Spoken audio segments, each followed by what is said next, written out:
Captain's Log, Episode 58.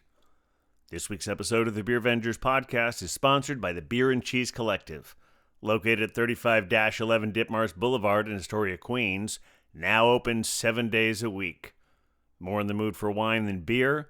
They've got you covered with their new wine list, complete with cheese pairings.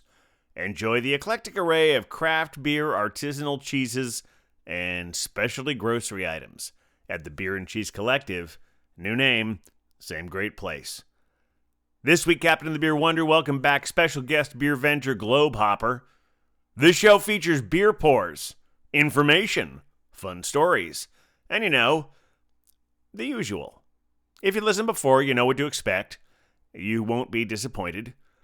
If you're new, you won't know if you're disappointed unless you listen. Take an hour to figure it out. Remember to like, star, and subscribe whenever that feels appropriate. And send us your emails at thebeervengers@gmail.com if you have any questions, suggestions, or if you just like hearing us talk about you on the show. And now, without further ado, please enjoy episode 58, A Darker Shade of Pale. Well, we're the Beer Vengers, Beer Vengers, Beer Vengers. We're the Beer Vengers. Welcome to the Beercast, everyone. Coming to you from an undisclosed location in Astoria, Queens, I am Captain Porter Brown Stout. And coming to you from an undisclosed location in the County of Kings, it is I, the Beer Wonder! And coming to you from an undisclosed location in the borough of Brooklyn, it is I, the Globe Hopper. And we are... The Beer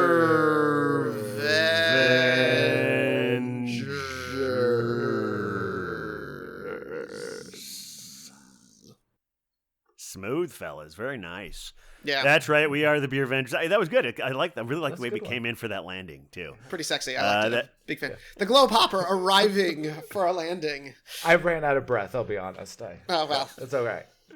Yeah, you sort of like... Anyway, welcome to the Beercast, everyone. So happy to have you here. We've been gone for a little while. We may... Who knows? We're on this haphazard schedule, and thank all of you for coming along with us whenever we show up at 9 a.m. on a Monday morning, and there we are in your... If you're subscribing. Perfect drinking time. 9 a.m. on a Monday morning. That is when you start for the week. Am I right? Absolutely. I mean, Or yeah, finish from the weekend. Well, There true. you go. It's little hair of the dog and all that.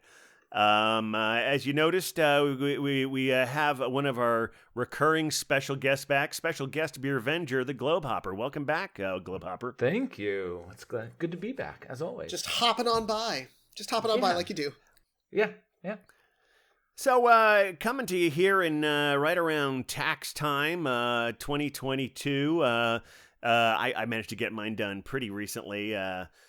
Kind of a wash for me, which is better than owing. But in the meantime, had a few beer experiences, as we like to call them here on the Beercast. We'll also find out what Globe Hopper's been up to and what we've been up to. But before we get to any of that, gentlemen, get to the pours, right? Naturally. Of course. Yeah, let's get to the pours. Mm-hmm. And I would say we should hop to it, shouldn't we? we should. Very clever. Yes. Let's skip the theater of who goes first and go right to the puns. Absolutely. Globe Hopper, I think that's your cue. Oh, okay. All right. I'll just hop right on over and grab that. Well, there you go. There's going to be a lot of hopping. Well, on we're this also one. if you're listening to this, it's just past Easter, so Right. Exactly. That is, unless you're Orthodox. That's true. Yeah. So I got a really fun one.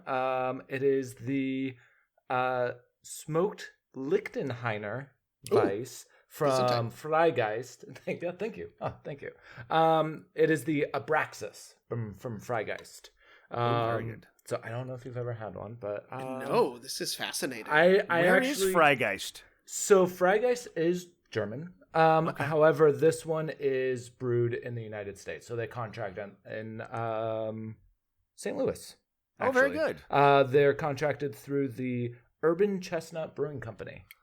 Excellent. So yeah, it's interesting because my other association with Abraxas is Perennial. has an Exactly. Abraxas, Yep. which is also out of St. Louis. Right. Yeah. So maybe it's the same contractor. But let's see what this. Beautiful crack there. Excellent. And got. Oh, and a perfectly a Stein for a good German Stein. beer, Yeah. as it should be. Yeah. Oh my goodness. So, Good amber color there. Yeah. Not getting a ton of head. Not really. No. No. Okay. Hardly. Very little. Yeah, head almost at none. all. Yeah. Almost Wow. Yeah, hold up. none. But it is. Yeah, hold up that can next to it, so let's Oh, get a yeah, good yeah. look at both of them together. There you Ooh. go. Oh, that's beautiful. Yeah. Beautiful indeed. Ooh. Smells good. Excellent. Well, I out of politeness, I'm not sure which one of us should go next. I know this is going to be a standoff, isn't it? Well, why don't we let all right. our the Globe Hopper choose? Oh, I mean it's a 50-50. Such power. Captain. How about let's see. Sure. All Why right. not? Well, I was almost gonna go to Beer Wonder because he sounds a little dry right now.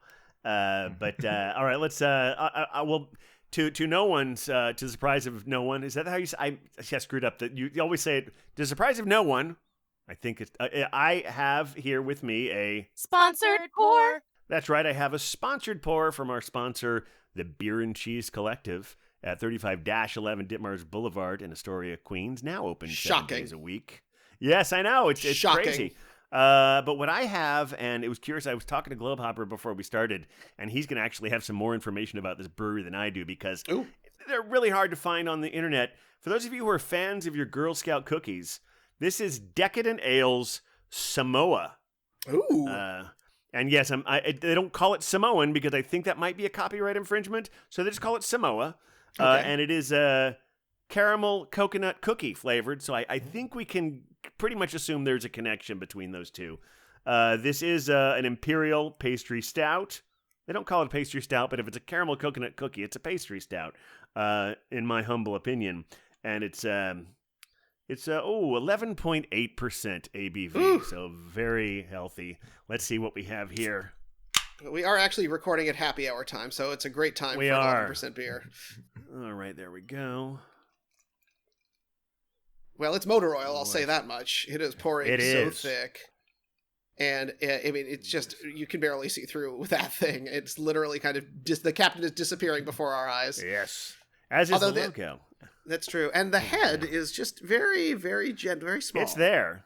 It's there. Barely, yeah. Oh. Oh, very nice. All right. Well, now, Beer Wonder, you can't postpone this any longer. What pour do you have? Yeah, well, I mean, here's the thing. This is going to surprise everyone because I also have a Sponsored pour.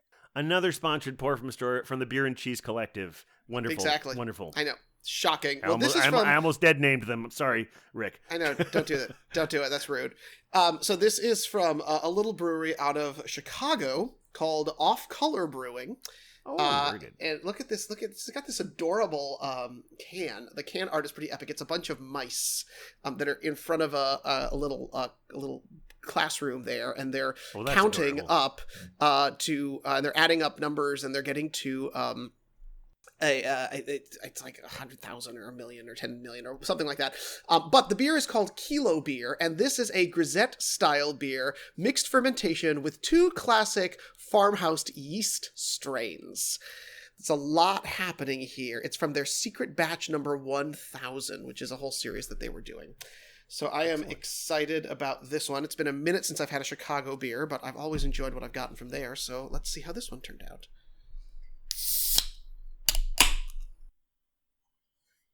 Lovely crack. Lovely crack, It's a as very always. sexy crack. Yeah. All right, here we go. Oh, that's nice. It's pretty, right? Yeah. Really, it's got heavy carbonation, big bubbles here, and you can see really cascading right up to the top, but then popping really fast. So this head is not going to stick around for lunchtime. But Very good. but very pretty, All right. very silvery. Get that can art in there because it's so cute. Oh, yeah, that's nice. All right. All right. Cheers, everyone. Cheers. Cheers. Mm. Oh, that's very nice. Mmm. Ooh, tasty. Thick and rich. Yeah, I think the only other ones I've had from Off Color, well, probably not the only ones, but the ones that immediately come to mind are all their variations on the Dino S'mores. Right. Yep. No, they're of course putting out really good stuff, but this is a part of a series that they were doing around sour beers, and this one was really fun. Their secret batch number 1000 was called 2 Classic Farmhouse Yeast Strains Duking It Out, and so I guess you have to decide which of the two that you thought did better. But grisettes are sort of one that I find are a little bit hard to come by. I remember when the Globe Hopper and I started doing all of these mysterious tours in New York City, and a grisette showed up for the first time on the tour. I forget who it was, but it was sort of a rare one that we were having to hand out to folks because people were often surprised by it. Was that Big Alice? I think it was Big Alice. Mm-hmm. Because I also had one of theirs. They did a barrel aged version of one of their grisettes. Mm-hmm. I think it was called Little Grace. That might be a hookup later on. A hookup. But I believe it was. And it was, I mean, it's lovely, but very floral on the front and just good little tartness to it. But yeah, you don't get enough grisettes, no, in my opinion. I mean, it's really classic farmhouse. It's very like, we're drinking. And of course, it's French, which is the thing that we can't forget because who likes French beers? But what's cool about this is they're using 2 different classic farmhouse yeast strains. They don't tell us which one, but there's a lot happening in here. It's got Pilsner, malt, flaked wheat, Vienna, and flaked barley, and 3 different kinds of hops. So it's packing a punch, and you really do get that nice floralness, a really good sweetness, and it's a very gentle tartness. It's not sort of the hit that you'd expect from a lot of sour beers, so this one goes down nice and easy, and probably a little too easy for what I believe is a 6% beer. So, and a pretty amber color, too, that I kind of love, right? Excellent. Could paint like your walls too. with this. So what nice. tell us more about that German beer you have there, Globe Hopper. Yes, I forgot to say what the percentage was on this one as well. It is also 6%. All right. So it is so I don't know if you've ever heard of a smoked Lichtenheiner Weiss ale. Mm-mm. So Lichtenheiner is a very old German style that is technically think of it as a smoked Berliner Weiss. Okay. So you get the sourness of the Berliner, yep, but it's using smoked malts with it as well. So they traditionally don't have to have wheat, even though it is a Weiss. But it usually now does have wheat in with the barley. It is lovely. So even though there's no head, it is bubbling. The nucleation is like happening. It's bubbling like crazy. It hasn't stopped bubbling. Wow. But there's literally no head on it at all. Yeah, which is surprising. Which was really surprising to see. Yeah. Yeah, but I can if you look into it, it's just continuing. It's very active beer, but you definitely get the smoke on it, just like you would as like a smoked Helles. So it'd be that same nose, but then when you sip it, it's a Berliner Weiss. Okay. So it's lovely. It's just lovely. Very good. But it is inspired by the Eastern German tart wheat beer style, once known as the Lichtenheiner. Abraxas is a sour, and it's a complex beer with a balancing smoky maltiness. Oh, right. You know. Well, the fact that we're pulling sours definitely seems to be a vote that we're headed towards springtime, right? Yeah. Where I'm very firmly entrenched in my it's always stout season mode here with this beer I have. Captain, I would argue that if it's Girl Scout themed, that is a sign of spring as well, all right? I'll give you that. Yes. Yeah, it's interesting. This is a Girl Scout cookie that I grew up with. I didn't find out until a few years back because I'm not really a Girl Scout cookie-ophile so much, but I grew up in Ohio. As I've discussed before here, we're all from all over places that are, even though we've been in New York for a while. But I realized that my friends who grew up in different states may have had entirely different experiences with the names of the Girl Scout cookies, because the Girl Scout cookies have 2 separate bakeries primarily, and different ones name the same version of the same cookie different things. Oh. So what I grew up with as the Samoan, some people got as the Caramel Delights. Oh Yep. yeah. Yeah. But Actually, it's that I think essentially Upper Midwest. I think we were Caramel Delights, if I'm not Yeah. mistaken. yeah. Yeah. Although, from what I understand, I was trying to do a little bit of a deep dive into all this. Is that it's not even necessarily what region, as much as what your local Girl Scout council, which bakery they choose to order from. Oh, okay. Because they're Interesting. basically, like I said, they're basically two different ones. Like, for instance, another one was like, I think Savannah's, which are the like peanut butter sandwich cookies, or in some places just called like peanut butter sandwich or something like that. Yeah. But I do remember Samoa's. I also wondered if they were even using the term Samoan anymore, because I didn't know if that had maybe fallen under the rubric of cultural appropriation. I can But see I that. believe Samoas are still being used. And boy, this is a really good beer. This is just it's that caramel coconut and that chocolate flavor. It's like it's thick and rich, but not overly sweet. And I'm just really enjoying this one a lot. This is actually the second beer that I've seen at the Beer and Cheese Collective lately from Decadent in this also all in the Imperial Stout style. I can't remember the name of the other one, but it made me realize I've seen Decadent for a while, and I wanted to try and find out a little bit more about them. And there's really the only information on their website is about how to order it. Of And I course. tried to do a little bit of like, okay, what about news stories? I was able to find a couple of fluff pieces in like the Westchester magazine or something, because that's basic. Oh, I should say this is. I had assumed because I'm not from this area, even though I've been here for 20 odd years, that I looked at the can. I said, "Oh, it's Mamaroneck," and I think, based on what I saw on the weather last night, it's Mamaroneck. Wait a minute. We were with this every time you say it, nothing sounds natural. Once you experience with, Mamaroneck. Mamaroneck. Mamaroneck, if I'm not mistaken. Mamaroneck. Mamaroneck is what is how I've heard Mamaroneck. it said. But yeah, it's Now in that is Westchester from County. the theater, so it may have been done with a specific dialect, but Mamaroneck is where Mamaroneck is what I've heard it pronounced. Yes. Da da da da da. Yeah. And I think the more of these beers you have, the strange your pronunciation might become. But yeah, but it's a true. really good brewery. The other one I had is, in addition to this one, this is the first time I've actually tasted this one. I'm doing this one. I will often do a pre-taste, but this this is a great one that Ryan gave me the other day. And yeah, the Decadent Ales, they apparently they've only had a permanent space for a couple of years, maybe 3 years, maybe since 2019, and they operate out of Halftime Beverages in Mamaroneck. And I didn't realize.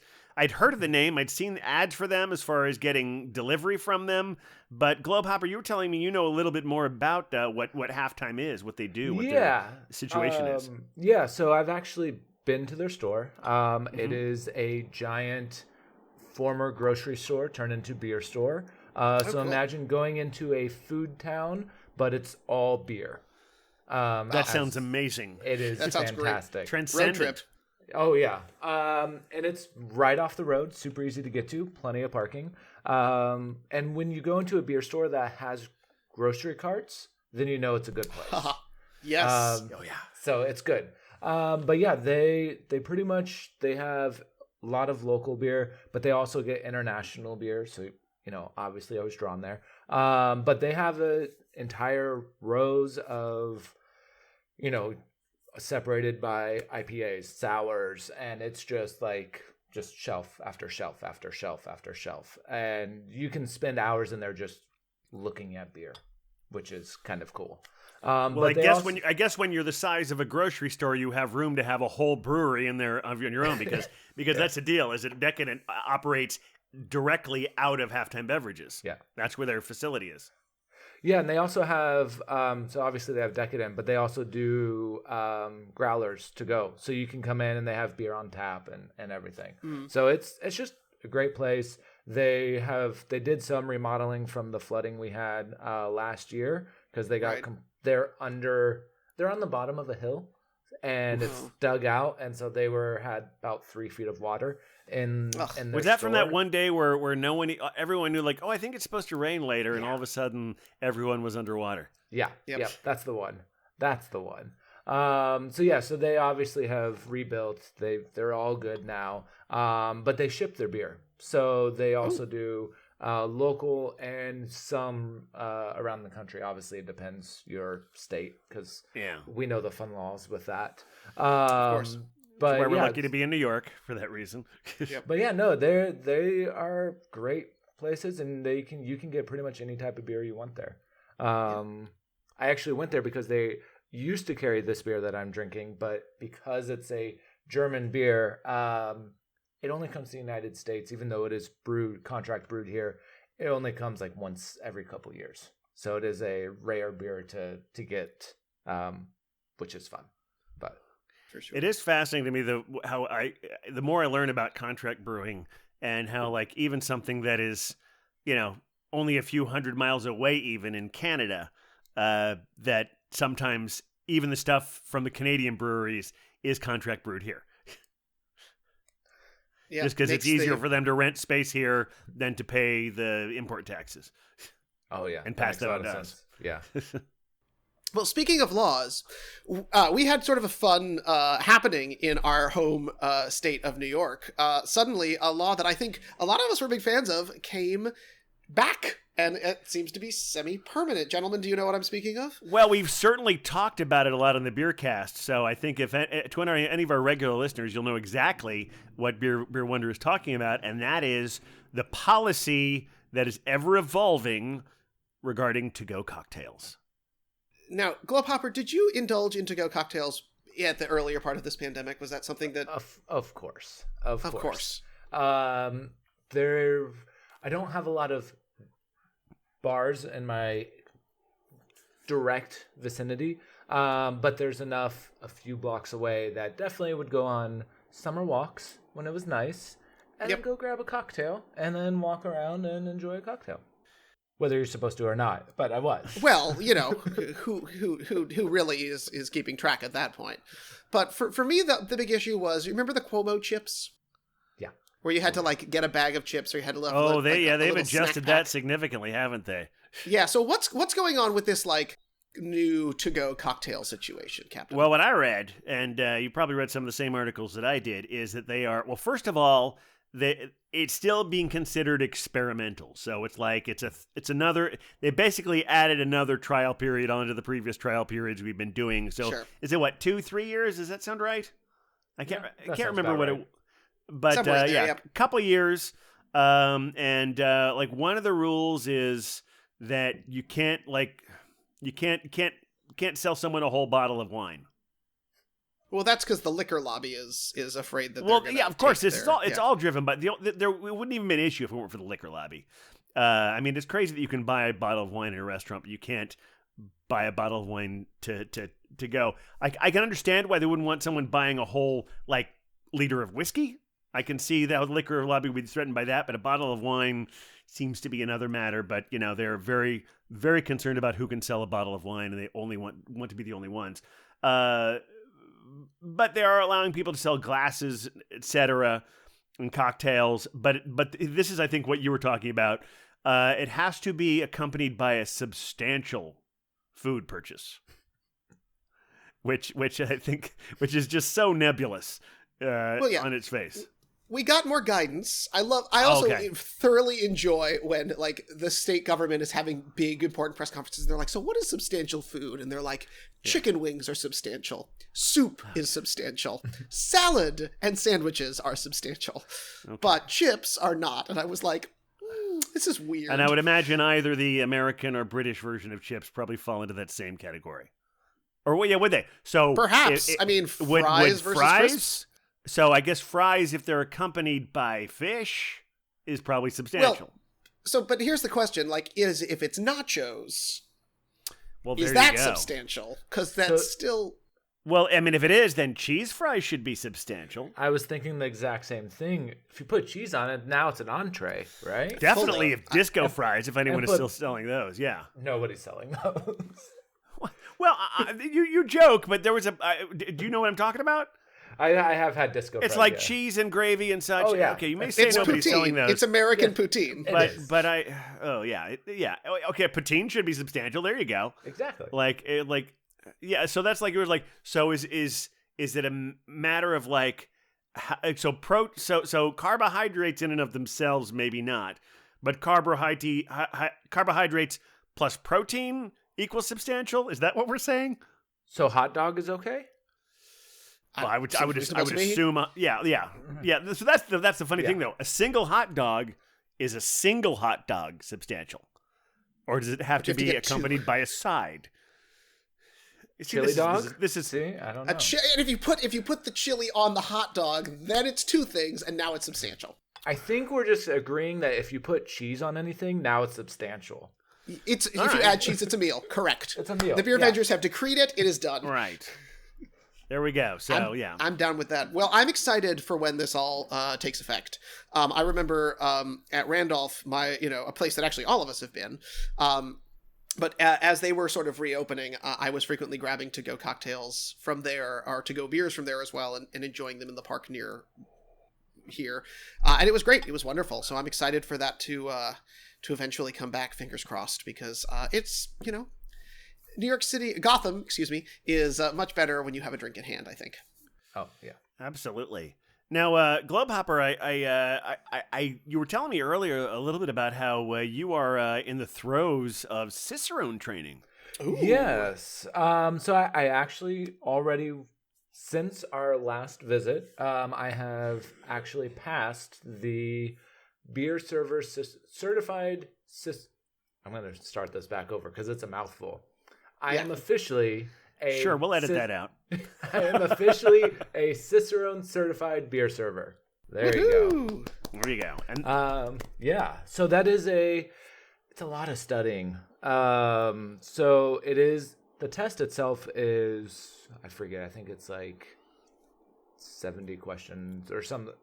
I don't remember how many questions, but it doesn't take very long. But the problem is you don't know what they're going to ask, and they rotate the test periodically every couple years.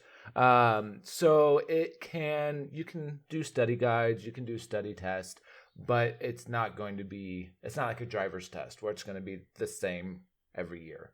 But it's similar as like a driver's test. At least this is how it was in the Midwest, where they have like 4 or 5 of them and they cycle them through. Sure. So with that, it's highly suggested to read Tasting Beer. I don't know if you guys have read that book. I have not read it, but I have had it regularly recommended to me. It is a big book. It's a big book. I did audio version of it. Smart. Which I would suggest and also not suggest because there's a lot of graphs in it and breaking down of the Plato degree and the Levibond of all of the beers. Mm-hmm. But they read it in a way that doesn't... It's hard to do it audibly without having the visuals of the breakdown of the recipes. So that's where it can get a little confusing. But yeah, you basically have to learn and cover beer history, styles, be able to declare colors, Levibonds, alcohol content, glassware, keg and tap lines, and serving basically everything you would need to serve beer and serve it properly. So it's a lot of fun. I highly suggest it. But that is where I came across this beer because it is in the historical beer section of the of not only the book but of the actual BJCP. So it is. That's where this style isn't commonly brewed anymore, similar to like a Goza or a lot of other Weiss beers. It would actually be in that historical style. So I came across it and I was like, I smoked Berliner Weiss. I mean, come on, I have to try this beer. And it's been a journey. Since our last visit till now, I just found it like 3 days ago. So, wow. Yeah. So you just found the book the beer. The beer. The beer itself. Okay. It's been this beer. This beer. It's been quite some time. You have a knack for finding interesting beers. So when you are on the hunt for something, where are you looking? So I do a few different things. Because you can just Google it and try and go to the brewery itself and see if you can then find if they have find our beer. Right. This is from a German brewery. I don't speak German, even though it's in my heritage. So It's a little trickier. It's a little trickier to find your beer when you don't speak German, and I'm not sure what I'm clicking on, and it's a little scary. But otherwise, I will kind of rotate back and forth between Untapped, because you can find a beer and then hit, like once you look it up, you can then hit find near me, and it'll give you a radius within your local vicinity, and you can change that. And it'll tell you bottle shops, bars, restaurants, and you can find it. And it tells you the date of when it was last posted. So you can actually see if it's up to date or not.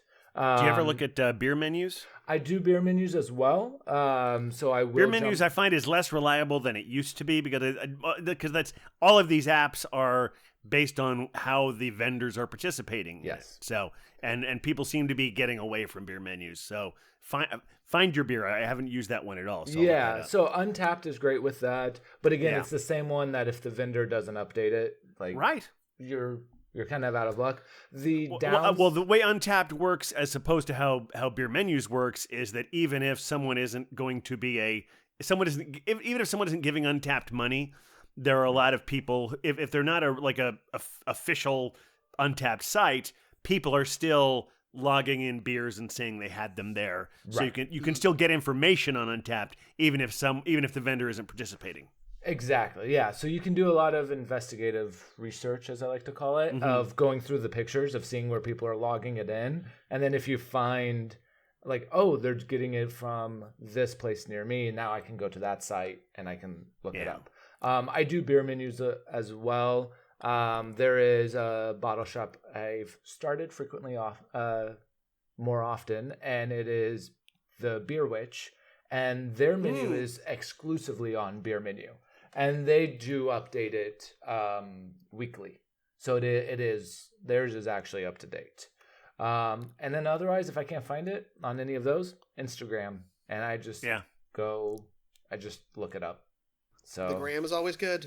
It's a lot of work to find a specific rare historical beer, but as I can tell you, it is definitely worth it. So, well, I mean, I'm very impressed because I think that I feel like looking for beer is in some ways like trying to find a movie you want to watch on a streaming service. Is because unfortunately, since there's so much content out there, to extend the metaphor, for movies and for beers, it's not hard to find something that you want to watch or drink. Mm-hmm. What is out there? And I will pick from what is out there. But if you're looking for something specific, it's always more challenging. Because it's always the movie that you think, oh, I really want to watch this movie, and it's the one thing that, you have to go through paywall to get that, even though you're subscribing to 7 different services. Is the analogy still holding? Yeah. No, Okay. that makes perfect sense. Yes, That works. Yes. Although with beer, you have to pay for it every time. Well, you're paying for it every time. Right. Yeah. Yes, you're right. The pay thing breaks down. Yes. With I guess the difference in beer is how much you might have to travel to find it, as opposed to whether you can just press a button. Yeah. Which was the main reason that I came across Halftime to begin with, because they were listed as having this beer. And then they stopped carrying it because they had to deal with a German distributor and with the Did you past have 2 that? years. Did you have that mailed to you from Halftime? No, I went on a trek up there. Well, you have a car, don't you? I normally don't, but okay. I did at that time. Okay. I was using one for work, but my Clark Kent job, as we say. Yes, the Clark Kent job. Very important. It was close enough. Yeah. Yeah, but this one was the train. This was a long journey up all the way to 96th Street. Oh. Yeah. Well, Hopper, I admire your commitment to the beer venging cause. Always. Well, gentlemen, I have some bad news. What's that? I'm dry. Oh. And this never happens. I'm almost dry. We can make this dry. It's fine. What do you know? I am think too. so. Yeah, I know it, but this never happens. And we're only like 34 minutes in. I know it's really embarrassing. I guess this is time for a. Should we all have second pours? Sure. Wow, this has never happened all at the same time, but this is maybe really once, embarrassing. But we'll talk about that in a moment. But all right, yeah, let's go get another beer, and we'll meet you back here. You'll either hear a long pause, or maybe we'll put in some hold music, or maybe you'll just have an abrupt cut, like you're on the show Severance, and you've just left work and you're coming back. If anyone's seen that, you'll know what I mean. If not, it's a fun show. Fun is not the right word. All right, anyway, let's go get another beer. So everyone got their beers? Yeah. Yeah, excellent. Absolutely. Well, should we go by the same usual protocol, or should we reverse it from before? Or you're the arbiter of good taste here, Beer Wonder. Well, here's the thing. I think on the count of 3, we should all show off our beers, and we could even describe what our beer bottles look like. Okay. Okay. Yeah. Or cans, whatever you've got. Ready? Here we go. All right. 1, 2, and 3. 3. Well, all right. Since it's an audio podcast, none of you can see that we are all holding bottles that... This is wait a minute. Really embarrassing, guys. Did we all just pick the same beer? Well, it's hard to tell because none of them have labels, but they I mean, without labels, all beers look the same, right? Yeah, but it's like everybody's got these brown tall bottles with a little stopper on top. Yep, swing tops on the top. They're all I think we all have the exact same. So let me ask, Captain, where did you get your beer from? Well, I got it from one of the other beer vendors. Gave it to me as a gift, and I actually think it might have been one of you. Yeah, well, see, I also got mine from a fellow beer venger. It was passed off to me as a gift, and I think that beer venger might be in this. I got mine from a fellow beer venger as well. Yeah. Oh, okay. Well, who was your beer venger, or who was your beer venger, Captain? Well, it was the Globe Hopper. Okay. That's well, my beer venger was the Globe Hopper too. Yeah, mine was too. All right, so this is you brewed this beer, didn't you? I did. Yes, I did. Yay! So Yes. I guess we all have the same beer. So as we all prepare our pours here, tell us a little bit about what you have. Yeah, so it is I'm going to call it a dark pale ale. Okay. Because it is a little bit richer than your standard pale ale, but still very light and really nice, just easy drinking. Yeah. I mean, Mild it's real bitterness. pretty to look at. It sure is. It's got this beautiful amber color. I've got excellent head on mine. I've got like a solid maybe 3/4 of an inch or so. With this beautiful color, with really like foamy, really kind of creamy on top. It's a beautiful looking beer right here. Dark pale, or shall we call it a semi-pale ale? Ooh, semi-pale. That's nice. All right. Cheers, beer Right, vendors. well, Cheers. cheers. Ooh, it's very floral on the nose. I'm getting a nice sweetness already. It's interesting how lighting can affect all of this because the Globe Hoppers beer looks. We're all drinking the same beer, but yours looks a little bit lighter than ours. Yeah. Yeah, I definitely get this like cross between an amber and a pale ale because I'm getting some of the caramel sweetness that I'd expect out of an amber ale, but it's got a bit more of the like hoppy bite that I would want from something like a pale ale. I'm even getting a little what I think of with like red ales in this one as well. Yep.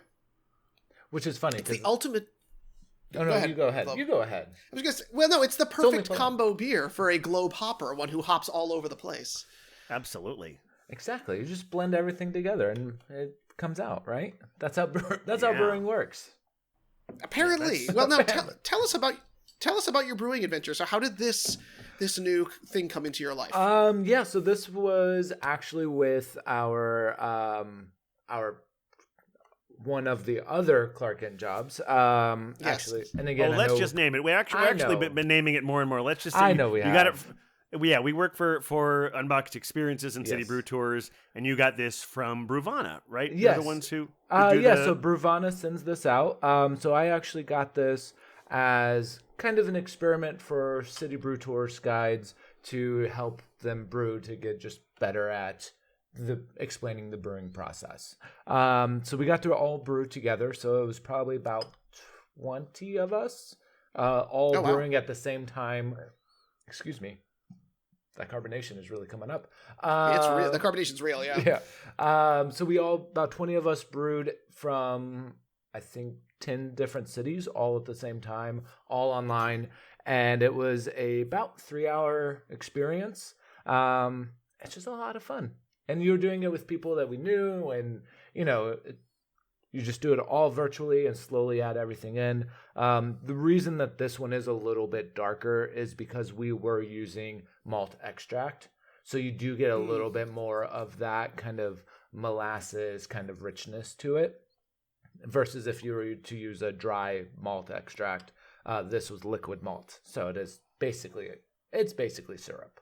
So that's why it's a Nothing little wrong with dark. that. No. And that's where you get that richness, a little bit of that nuttiness, that caramel on there. And then it's just a single malt, single hop.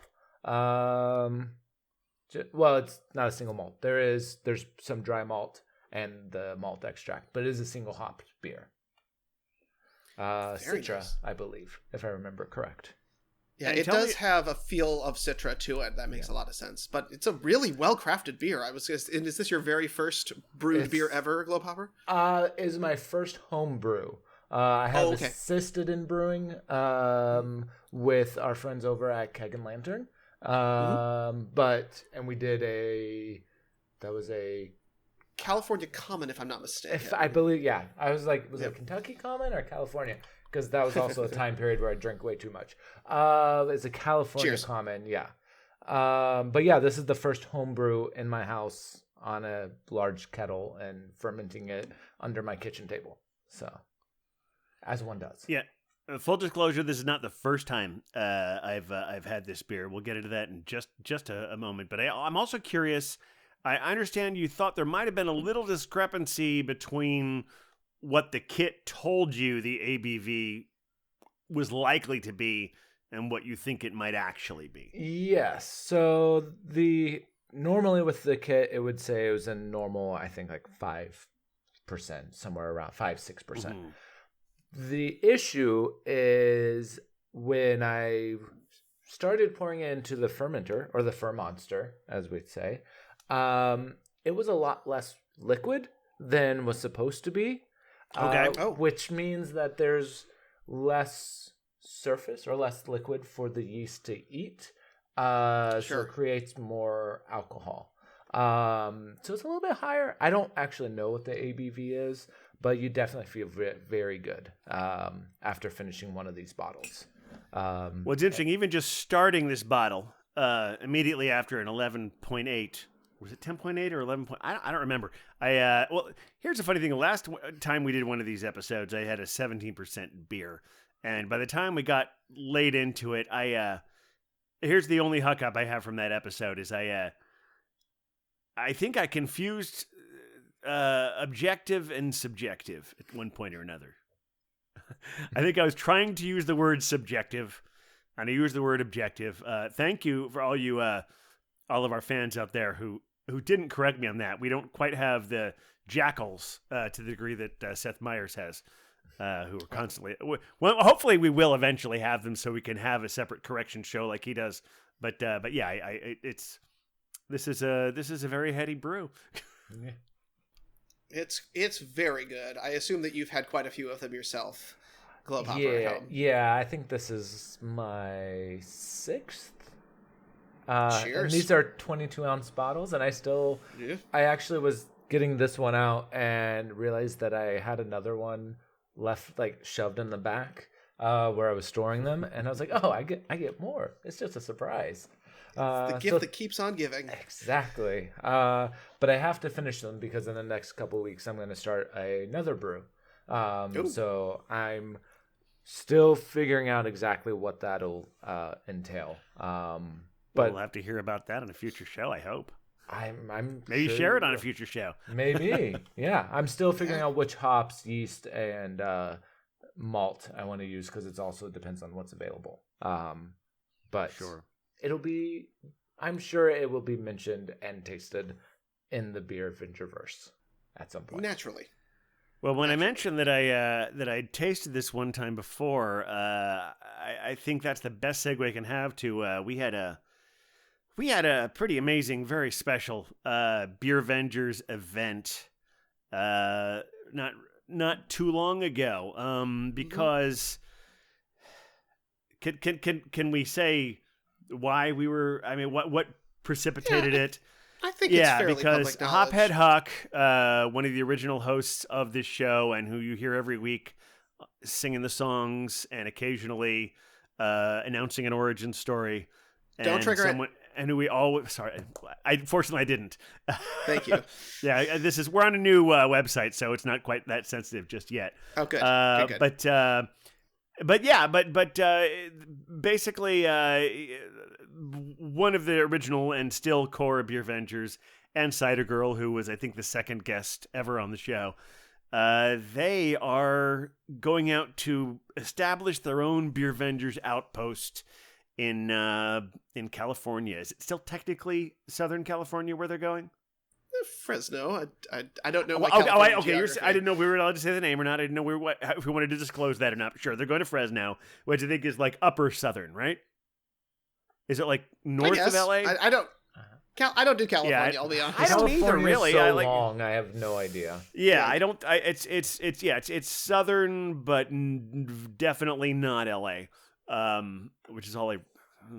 Man, this is hitting me. But yeah, so they're going there. So they hosted a Beer Vengers get together at their place, and the Globe Hopper brought some of this beer there with him, and we had a wonder. I don't think I've posted the kill wall. We should post that kill wall because we went through quite a lot of wonderful beers that night. Yeah, yeah, it was. I'm looking at it right now, and I do see.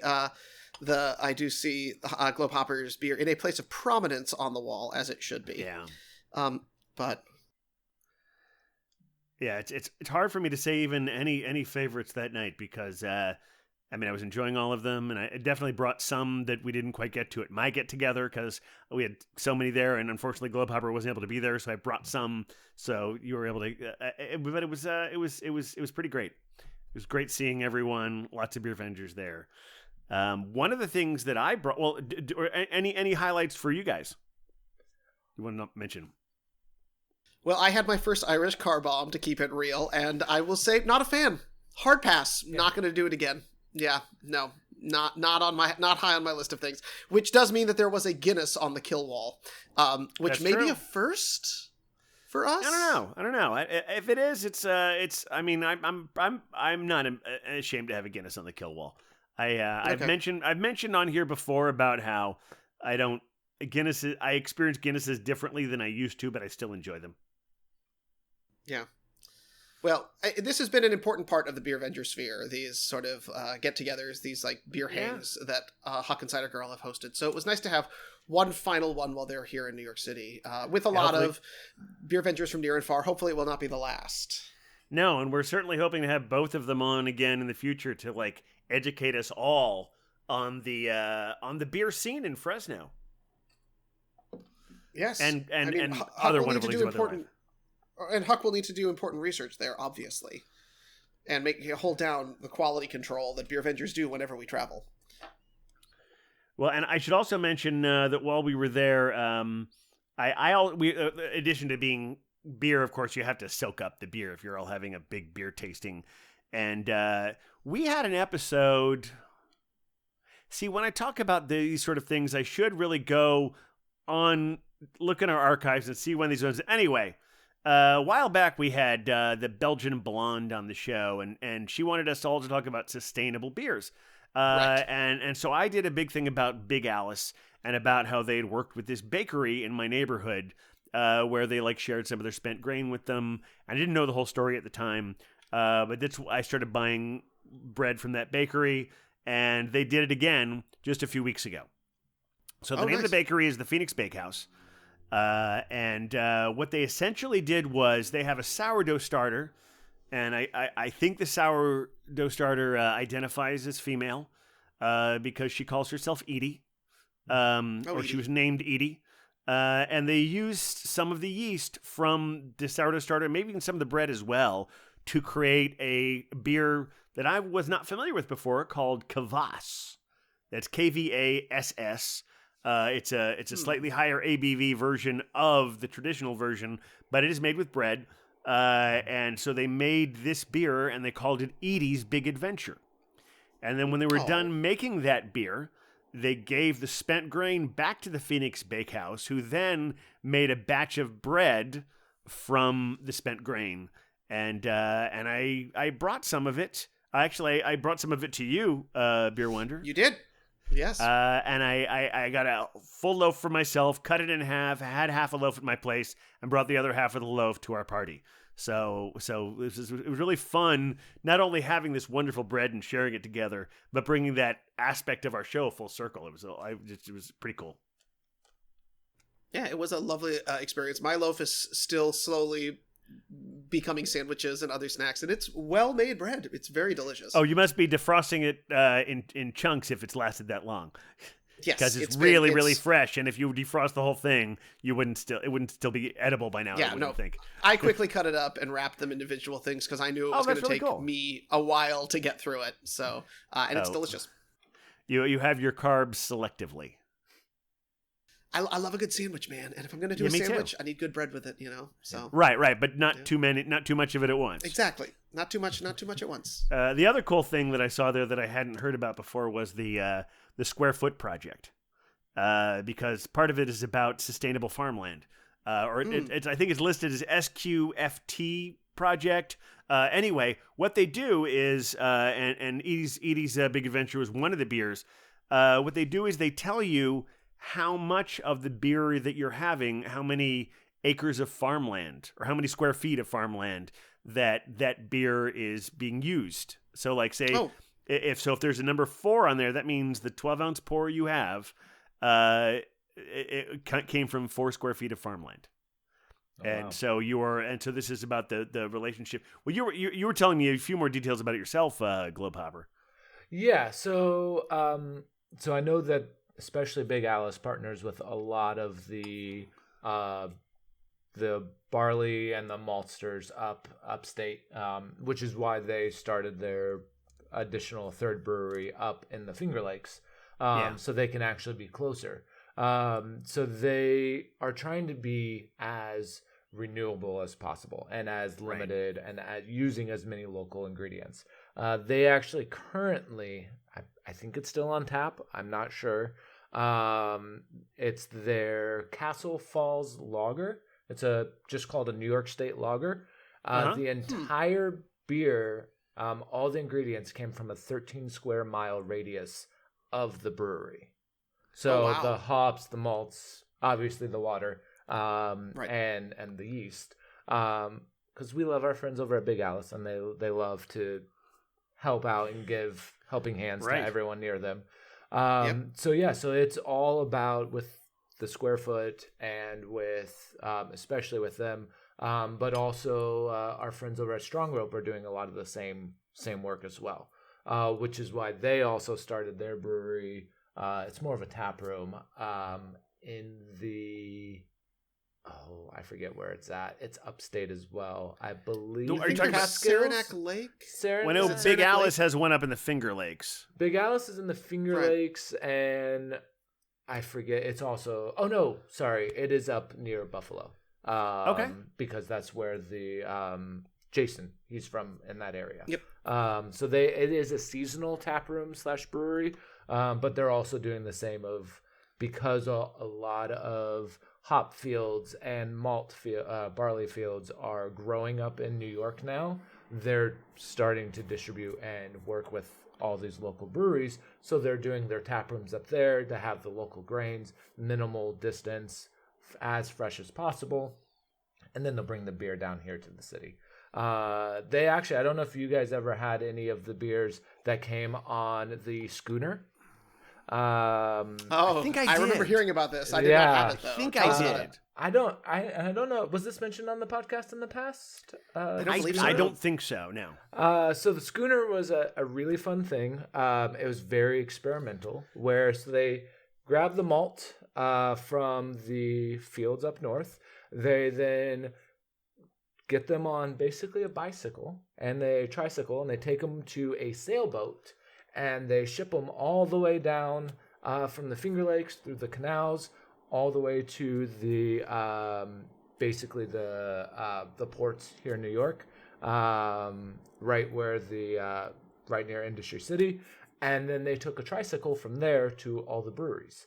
And so they took it to Five Boroughs, Strong Rope, and Big Alice. And so they were a zero emission delivery of malts.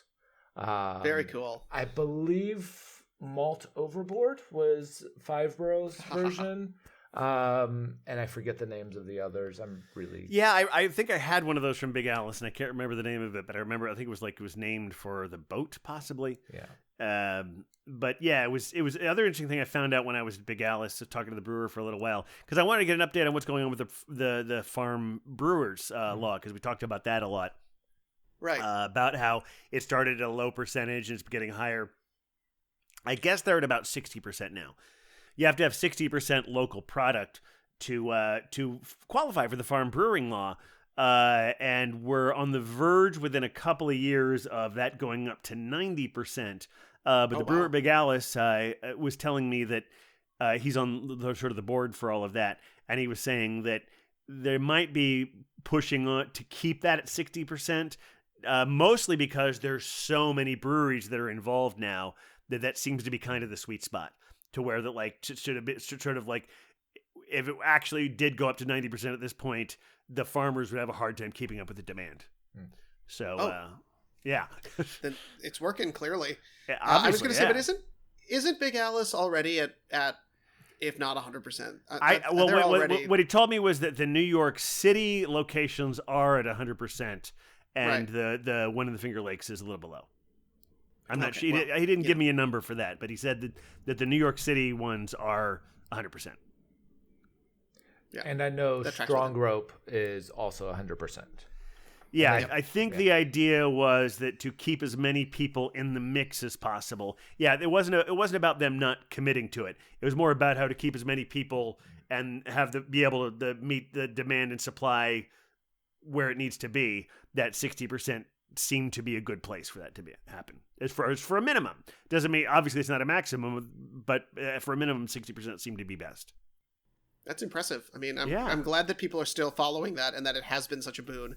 I wondered if they were going to push it because of COVID, but I would imagine that local ingredients were actually something you really wanted, with supply chain issues, that it would make it really enticing to become a New York State farm brewery. Right, so, and farming is pretty socially distanced to begin with.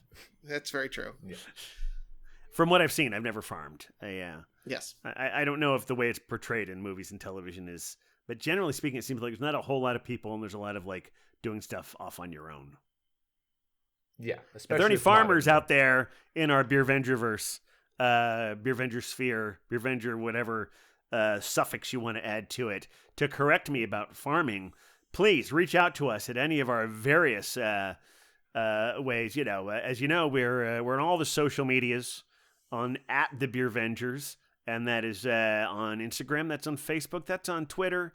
You can email us at thebeervengers@gmail.com. Am I leaving anything out here, Beer Wonder?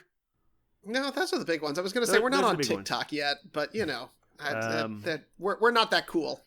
No. I couldn't do some sort of dance challenge with a pint, or even Globe Popper's excellent beer. I'm not ready for the dance options Is there a maximum length to a TikTok? I think it's 3 minutes, although they are looking at bringing them up to 10. And honestly, 10 minutes, I'm done at 10 minutes. So I wonder if there would be a thing where you could just go on TikTok and just drink a beer and have that be the whole thing. Yeah. I mean, there was an episode of Twin Peaks where, like, I want to say that there was someone sweeping the floor for like 7 minutes. I think if I could just like, I think we had a Beer Vengers TikTok where we're just like, that's a good beer. Does it take you 10 minutes to drink a beer, Captain? Well, again, I think I could manage it in the 6-minute thing. I feel Okay. like sometimes I might actually. It doesn't have to take me 10 minutes to drink a beer, but there's some beers I want to take 10 minutes to drink. That's fair. It's but that's that. One more thing I want to make sure to mention here before we move on and send you off with Huck's dulcet tones is something really exciting happened this week. Is that we talked a little bit before about we mentioned the company we work for and all the various names there. Bruvana, what they do, we back when we had Molly, aka, she's had a couple different names. What's her name now? Dunkle we had the Dunkle Dame was the last one I think Hazy we Lady. had. Hazy But Lady. yeah, so I don't she know where basically- she landed. We met her at the company we work for, and she was doing a thing called Brews Less Traveled, hosting that show. She has since moved on, and actually, we're probably going to be checking in with her again soon. She's got a very cool project She in the keeps works. telling us she's going to mail us some beer from the brewery she's working from, and when she finally does that, she will be back on the show, and we will all have that beer together. But I've been a co-host of the show where we talk about the various beers every month. Beer Wonder has. In fact, it's the only podcast you can go to find out our actual identities because we use our real names there. And just this week, Beer Wonder and I were asked to be the hosts for the month of May. I don't think we're allowed to say the name of the cities yet, are we? No, it's still under wraps. It's top still under secret, wraps. but there is a reason why they wanted 2 hosts. Yes. They wanted 2 hosts, and they said, well, let's get the Beer Vengers to host this. And let me see here. Let's be clear. We're co-hosting. Yes. We are co-hosting. We're Yeah. we're dual co-hosts because Brian exactly. is still the host, and so Exactly, we are. yes. He wanted to have 2 co-hosts for a specific reason this month, which you will find out about if before May 20th you go. Before April 20th, if you go April 20th. to Brews. Yeah, April 20th. If you go before that date, because this is coming out at 16th. It's 18th. You might be listening to this the 18th or 19th, so you'll still have time. So if you go to brewvana.com and order a Brews Less Traveled project, you will get beers for the month of May. You will be able to hear Beer Wonder and myself and Brian. I'll talk about these beers with the brewers, and I'm really excited about doing that because I had so much gonna be a fun good doing time. it the last month I did it. I think we're going to have Brian on again. Brian on again. We've never had Brian on. We're going to have Brian on soon to talk about all of that. And this is a good beer, Jonathan. Globehopper. Yeah. Yeah, that's how good it is. I don't know who That's that how is. good it is. That's we my do- roommate. He was Yeah, he was just exactly. in. He just popped in. I'm That's sorry. why. Yeah, you look so much alike. He just hopped on by, didn't he? Yeah, Just hopped on over. I was confused, Globehopper, because I thought when you were talking about I thought you said he brewed it for you. But I yeah. know. Yes, Yeah. exactly. We did I it know. together. Well, It's hey, a blurry line. Most importantly, do we have a name for this brew? Have you given it any thought, Globehopper? I don't know. I've been drinking a lot of it, and I still don't have a I name know. narrowed down. There is a The more you drink of it, the harder it is to be decisive about it. Yeah, for me, there is this wonderful ethereal quality to it. It is almost the in-between for me, because it sits between so many different places, and there's a mystery to it. And the more you drink of it, the more mysterious everything gets. So shall we call it the Hopside Down? That's a good one. Upside down, the neither nor. Oh, I don't think Beer Wonder has watched. What? Say that again. The neither nor. The Neither Nor. The That's a Neither good one Nor. as well. Beer Wonder, have you ever watched the show Stranger Things? I'm familiar with it, but I have not watched it. Yes, there's a place they go to that's sort of weird, where everyone refers to as the Upside Down. So that's what. The upside down. So this strange beer I thought would be the Hopside Down. Neither Nor. Both are good. Yeah. Neither nor. Well, are any of these calling to you, Globehopper? Again, I've been drinking way too much of this, so I'm also feeling this as well. So Okay. So we've decisions are hard. experienced. We've mentioned dark pale. We said semi pale. Mm-hmm. Beyond the pale. The Okay. least pale? Least pale? The most pale? No. The most pale? No, that's the pale male, aka Hophead Huck's domain. Yeah. We can't take that from him. No, we can't. We can't. Well, knowing that, I say we put it to our listeners. Yes, absolutely. In fact, I think what I should do is we should put this up as a poll on our Instagram. Like, put a picture of this beer, all of us enjoying this beer. Let's hold up all our glasses in front of our faces one more time. Just I'm trying to hide the logo Rick doesn't like anymore. All right, so we'll put this picture up with this beer, and we will put it to a vote for the. We'll have a poll. You name the beer. We'll give you the choices, and you can also name an other if you want to name an other. All right. Yeah. And then we'll bring it to the Globe Hopper to decide. So I think that sounds fair. All right. Any other pertinent business that we need to discuss, or are we? Is that it? I think we've done important beer venging today. We definitely have. I feel this was very productive. I'm sorry we were away from our beer vengers out there for so long, and I promise we won't make you wait as long for the next one. And hi, Huck. I thought he was in Amsterdam, but all of a sudden he's here in the room with us, and I think he wants to play us out. I still have some more of this. I should probably share it with him. Thanks everyone for listening. Like and subscribe, all that, and tell us what you want to name the beer. And thank you again for coming back for your third appearance, Globe Hopper. We'll make sure to rub that in the nose of Nutpool the next time we see him. Thank you. Because we, say what you will about Nutpool. All right, thanks everyone. This has been great, and Huck, play us out. With the beer vengers, beer vengers, beer vengers. We're the beer vengers.